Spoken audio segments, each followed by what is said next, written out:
क्या हम अकेले हैं?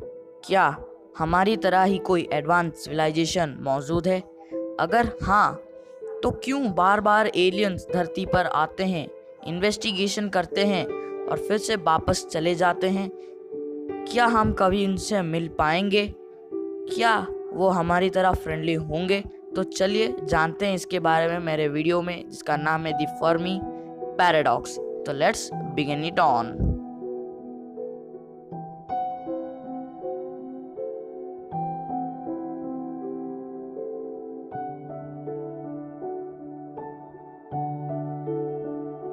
अगर मैं आपसे ये पूछूं कि जू में जानवरों को क्यों रखा जाता है, आप बोलेंगे कि उनके ऊपर रिसर्च करने के लिए।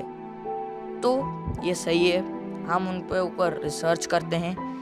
लेकिन अगर मैं आपको ये बोलूँ कि हमारा धरती जो है एक बहुत बड़ा जू है और एलियंस जो है हम पर रिसर्च कर रहे हैं, क्या आप इस पर यकीन करेंगे? नहीं ना। तो ऐसा क्या हुआ जो साइंटिस्ट को ये थ्योरी देनी पड़ी? तो चलिए जानते हैं। 1950 में जब न्यू मैक्सिको के एक लेबोरेटरी में सारे साइंटिस्ट लंच ब्रेक के लिए जमा हो रहे थे, तब एक एस्ट्रोफिजिस्ट जिनका नाम था एनरिको फर्मी ने एक थियोरी दी कि क्या हो अगर धरती एक जू होगी और एलियंस हम पर नज़र रख रहे होंगे। तो ये बात कहीं ना कहीं सच भी लग रही है, क्योंकि जब से हमारा ये यूनिवर्स बना हुआ है तब से कई ग्रह बने हैं, कई तारे बने हैं और कई तारे नष्ट भी हुए हैं। तो उन ग्रहों में से कई एक ग्रह पर हमसे भी एडवांस सिविलाइजेशन जरूर मौजूद होनी चाहिए। तो अगर आप मिल्की वे गैलेक्सी को ही ले लेंगे, तो हमारे मिल्की वे गैलेक्सी में एक रिसर्च के अनुसार करीब 100 बिलियन से भी ज़्यादा अधिक एक्सोप्लैनेट मौजूद हैं। एक्सोप्लैनेट का अर्थ ये है कि जिसमें अर्थ की तरह हवा, पानी और सब कुछ होगा। क्यों आपको अभी भी एलियंस की थ्योरी पे ऊपर यकीन नहीं हो रहा है ना? तो चलिए एक प्रूफ दिखाता हूँ।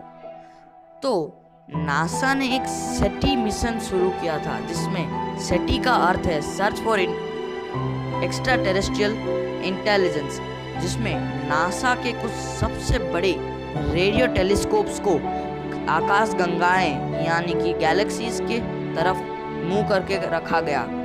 लेकिन कई सालों तक कुछ ना मिला।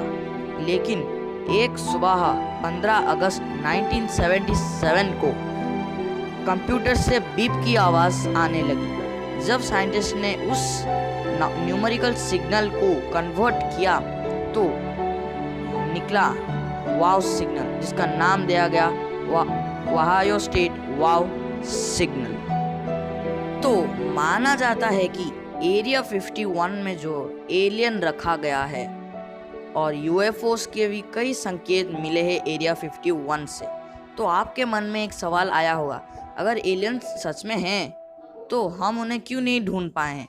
शायद एलियंस ने कुछ ऐसा टेक्नोलॉजी यूज़ किया है ताकि हम एलियंस को ढूंढ ना पाएँ, लेकिन एलियंस आकर हमें समय समय पर देख पाएँ।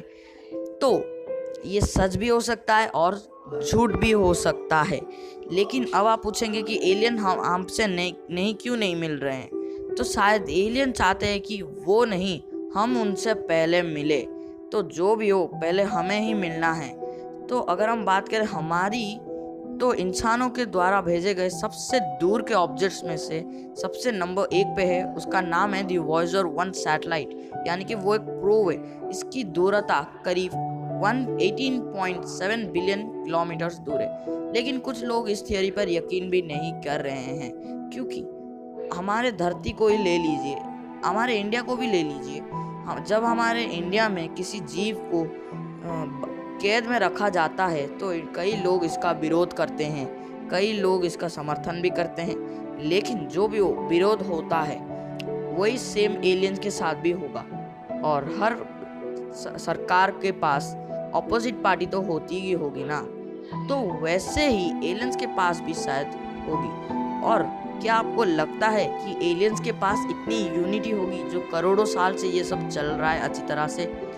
ख्याल मुझे तो ये नहीं लग रहा है। लेकिन जो भी हो, ये है कमाल का एवोल्यूशन। स्पुतनिक 1 से लेकर पहला स्पेस प्रोब से लेकर मून के लैंडिंग तक, इंसान का पहला कदम तक और वॉयेजर 1 जैसे सबसे दूर ऑब्जेक्ट इंसान भेज चुके हैं। अगर ये एवोल्यूशन नहीं है तो और क्या है? तो इस पर तो एक लाइक बनता है। Thank you.